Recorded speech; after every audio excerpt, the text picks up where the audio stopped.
I arrived in another state for work, nothing unusual. I travel often, and this trip was just another 3-day conference that promised long meetings, dull dinners, and polite smiles. After checking into the hotel, I unpacked, called my wife out of habit, talked to the kids, and told her I'd be back by Thursday. She said she missed me already. We laughed, exchanged the usual goodbyes, and hung up. It was still early evening, so I decided to take a walk and grab dinner somewhere nearby. A few blocks down, I saw a small bar glowing under a red neon sign, the Rusty Anchor. It looked cozy, quiet, not crowded. Perfect. I went in, found a seat at the counter, ordered a burger and a beer, and started looking around. The place had character, old license plates, fishing rods, beer signs, and hundreds of framed photographs covering the walls. Smiling faces, parties, people with their arms around each other, laughter frozen in time. I've always liked places like that, they tell stories without words. Then I saw her. At first, my brain didn't register it. My eyes just locked on the photo, a woman sitting sideways on a man's lap, laughing, one arm around his shoulders.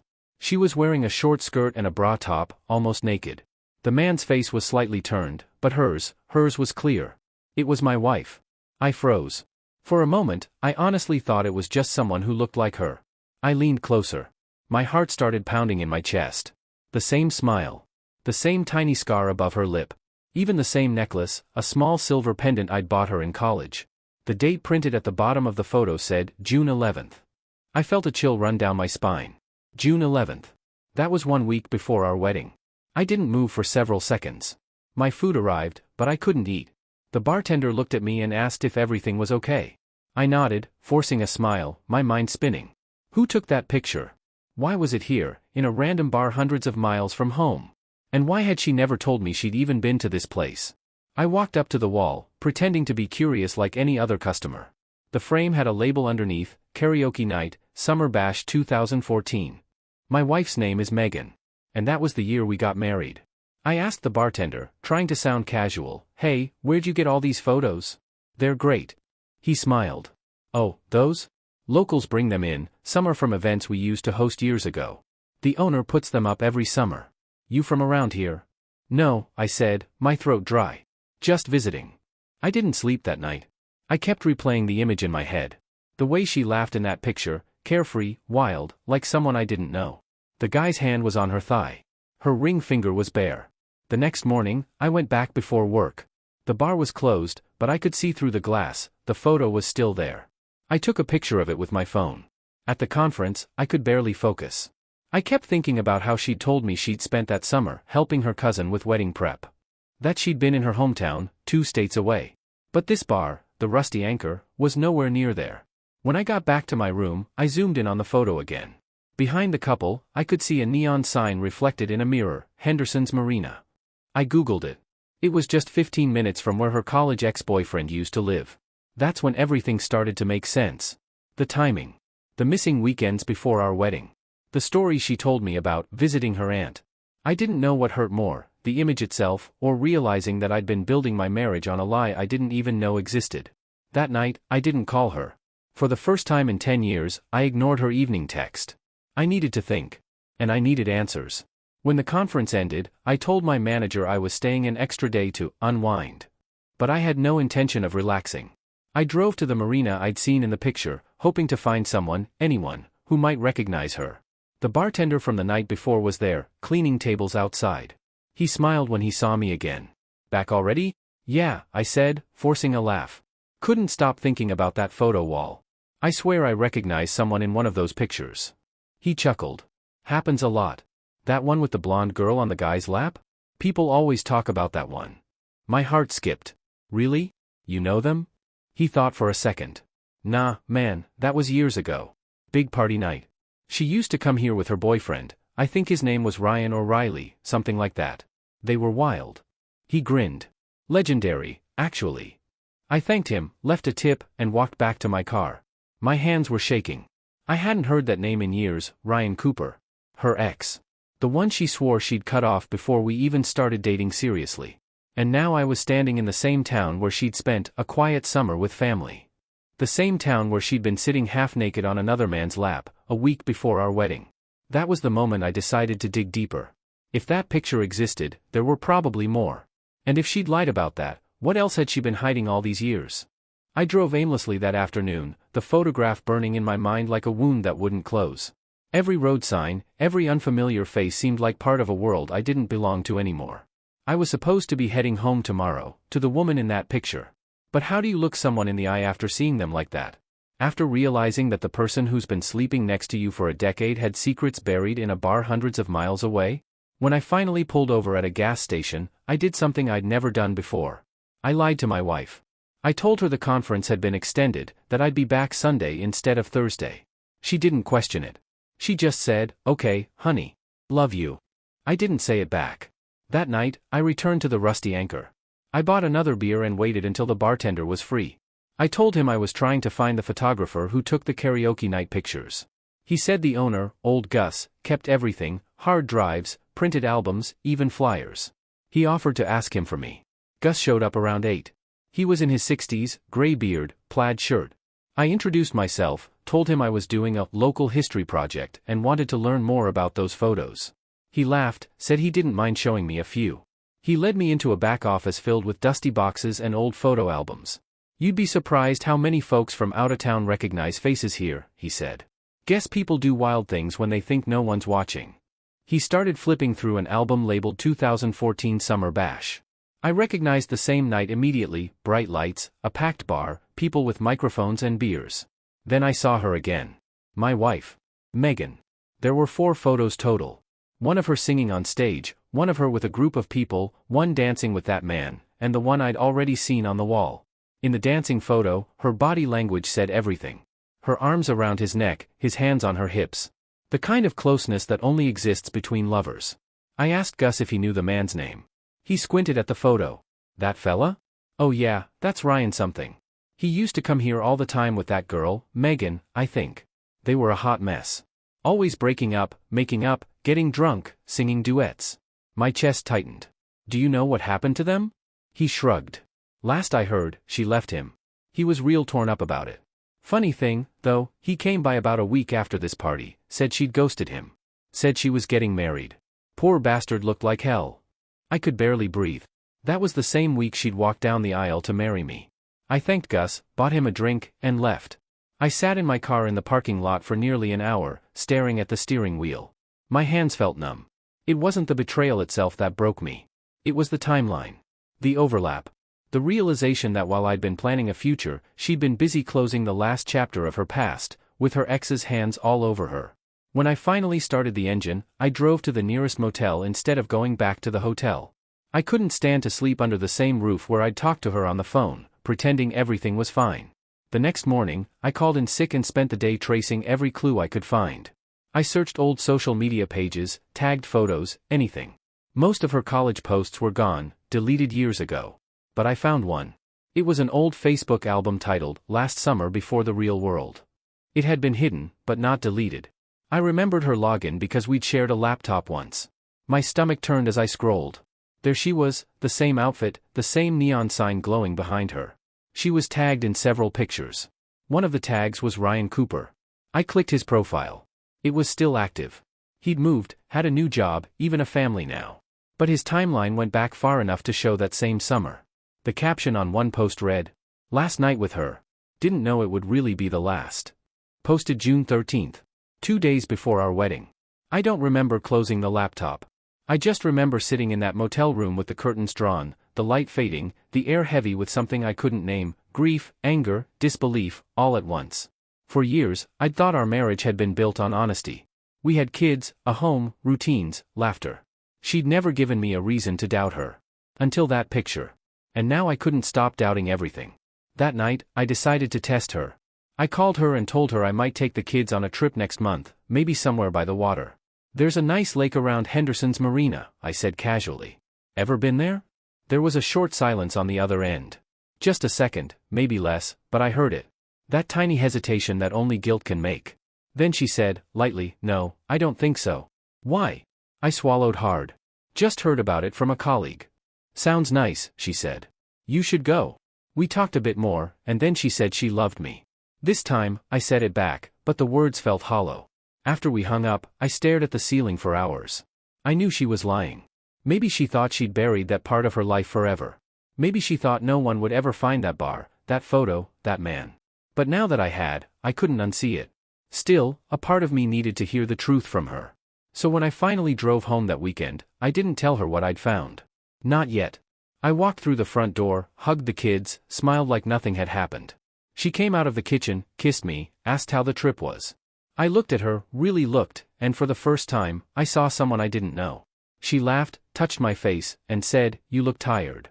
I smiled. Yeah. It was a long week. She had no idea that somewhere in my suitcase, tucked between conference papers, was a photograph that might destroy our marriage. I kept the photo hidden for 2 days. 2 days of pretending everything was normal, breakfast with the kids, laundry, weekend errands, movie night. 2 days of her laughter echoing through the house like nothing had ever happened. But once you've seen your wife half naked on another man's lap, normal becomes impossible. Every look she gave me, every affectionate touch felt rehearsed. My brain replayed the image again and again, her smile, that carefree tilt of her head, the man's arm around her waist. I wanted to scream, but the silence was louder than any words I could have said. By Sunday night, I couldn't take it anymore. After we put the kids to bed, she sat on the couch scrolling through her phone. I stood by the window, the photograph folded in my hand like a loaded gun. "Megan," I said quietly. She looked up. "Yeah?" I walked over and handed her the printout. I'd printed it that morning, just in case she tried to lie. "You want to explain this?" She frowned, confused, until she saw it. Her face went pale instantly. Her lips parted, but no sound came out. She just stared at the photo, frozen, her thumb trembling against the edge of the paper.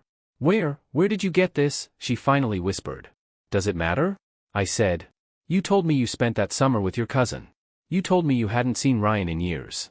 Her eyes darted everywhere but at me. I can explain." "Please do." She looked like she wanted to disappear. "It was nothing, okay? Just a stupid night. Karaoke, drinks, everyone was goofing around. He was there, I was there, we were drunk. And half naked?" I snapped. "You were sitting on his lap, Megan. A week before our wedding.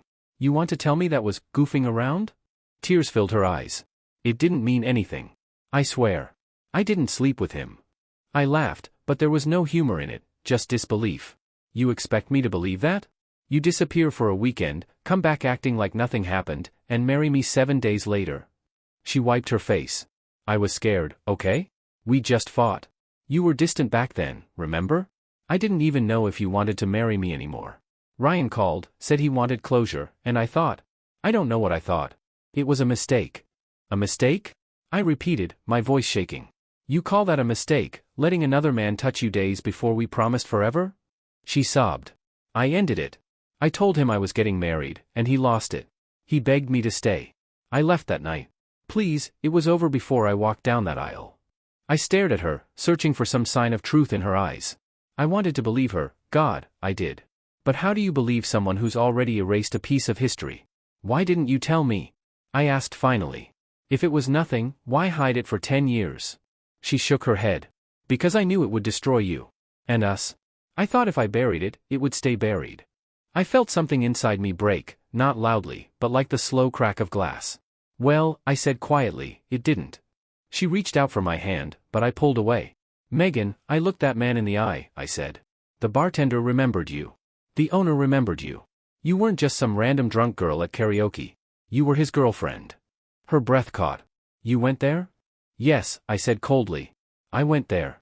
I talked to people. I saw more photos. 4 of them, actually." She pressed her palms to her face, whispering, "Oh my God." I sat down across from her, my voice low and steady.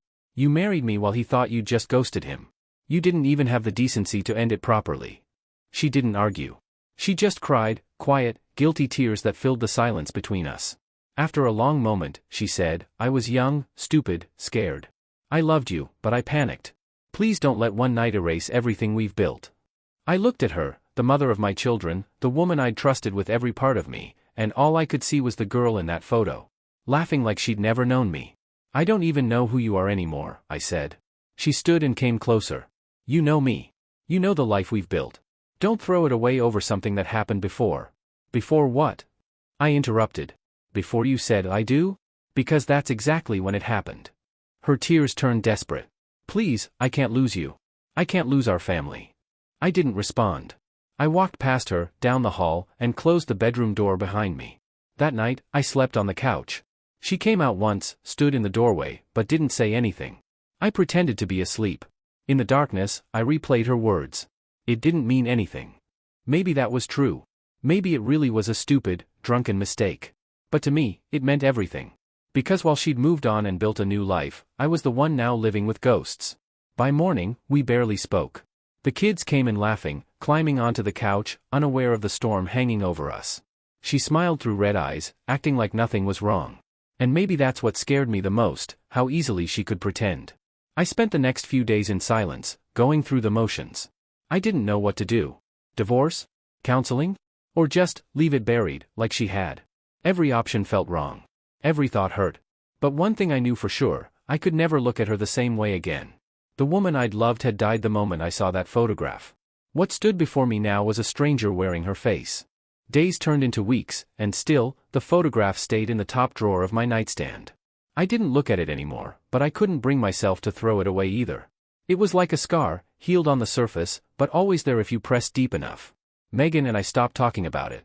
The first few days were awkward, full of half-conversations and unfinished sentences. Then it turned into quiet routines: breakfast, work, dinner, bedtime. From the outside, we looked normal again. Inside, everything had changed.